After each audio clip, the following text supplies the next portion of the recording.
반갑습니다. 좋은 아침이죠, 그죠? 오늘은 2024년 6월 20일 목요일입니다. 오늘도 날씨가 엄청 덥답니다. 오늘 낮에 폭염 또 주의보가 또 발효됐으니까 또 낮에 또 조심조심 하시면서 또 건강하게 잘 지내시는 그런 귀한 날 되기를 간절히 축복합니다. 오늘은 6월 20일이고요. 맥체인 성경읽기 171일차입니다. 우리 가진 성경은 262페이지입니다. 오늘 첫 번째 볼 말씀은 신명기 25장이고요. 두 번째 볼 말씀은 이사야 52장입니다.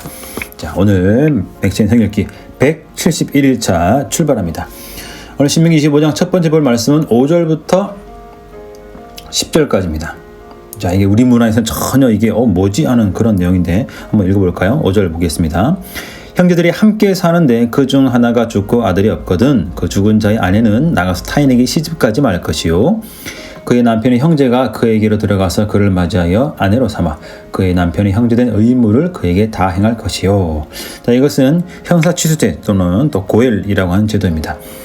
지금 우리가 살고 있는 우리 현대 문화는 맞지 않겠지만 우리나라도 고대 시대 보면 이런 형사 취수제가 있었고요. 고대 근동 그쪽 지방에서도 많이 있었던 제도라고 보시면 좋겠습니다.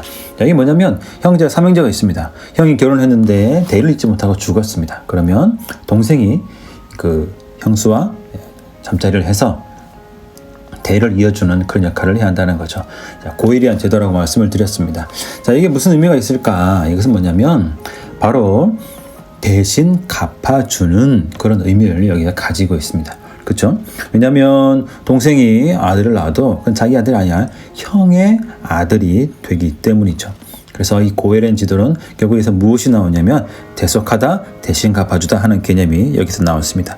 자, 대신 갚아주다, 대속하다. 바로 우리를 대신하여 죽으시고 우리 죄값을 치러주신 예수님의 은혜를 우리에서 기억할 수 있겠죠. 그죠?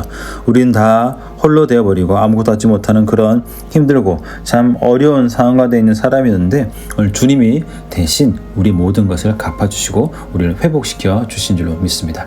자, 이런 의미를 가장 잘 알 수 있는 게 바로 룻기에 나와 있죠. 그리고 그 회복이라는 것은 단순히 자녀를 이어주는 것에 끝나지 않고 또 그의 소유 어떤 밭 이런 것들까지 다 회복시켜주는 그런 내용이 포함이 되어 있습니다. 고일이라는 것은 쉽지가 않죠. 왜냐하면 내가 손해보잖아요. 그죠? 그러니까 이건 쉽지 않습니다. 어렵습니다. 그러나 그럼에도 불구하고 하나님이 명령을 하셨다는 것. 오늘 주님이 우리 대신 십자가에 죽으시는 것 쉬운 일이 아니죠.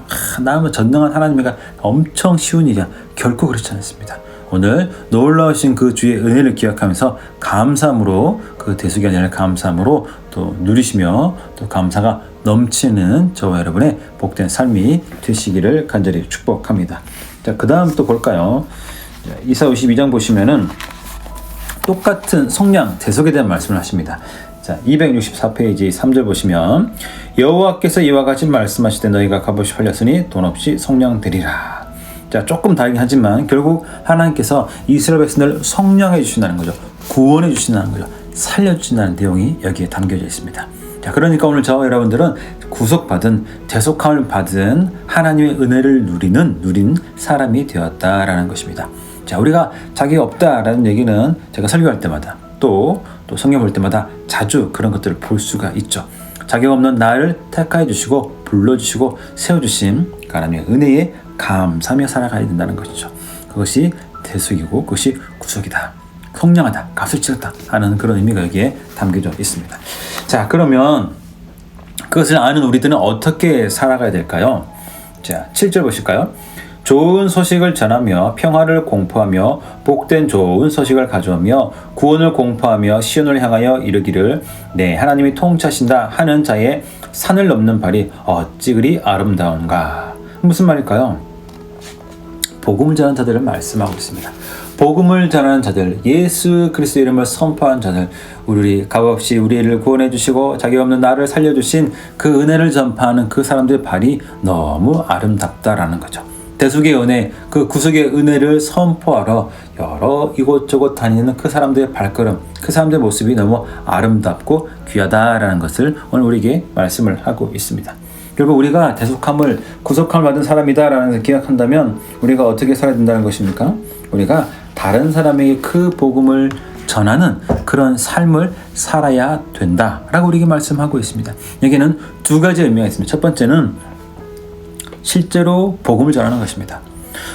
저희 교회도 일주일에 한 번씩 수요일에 복음을 전하잖아요. 그렇게 복음을 전할 수 있는 전도하는 시간을 가질 수도 있겠죠, 그죠? 또 아니면 개인적으로 그런 시간을 가질 수도 있을 것이고, 어쩌면 누군가를 놓고 기도하면서 지속적인 관계를 통해서 그에게 복음을 전할 수가 있습니다. 전도할 수가 있습니다. 이것이 첫 번째고, 또 한 가지 뭐가 있냐면 우리 일상의 삶 가운데 매 순간 말씀을 기준으로 올바른 모습으로 살아가는 거죠. 이것도 전도라는 것입니다. 왜냐하면 안 믿는 사람이 결국 누구를 통해서 예수님을 알게 될까요? 바로 옆에 있는 믿는 사람입니다.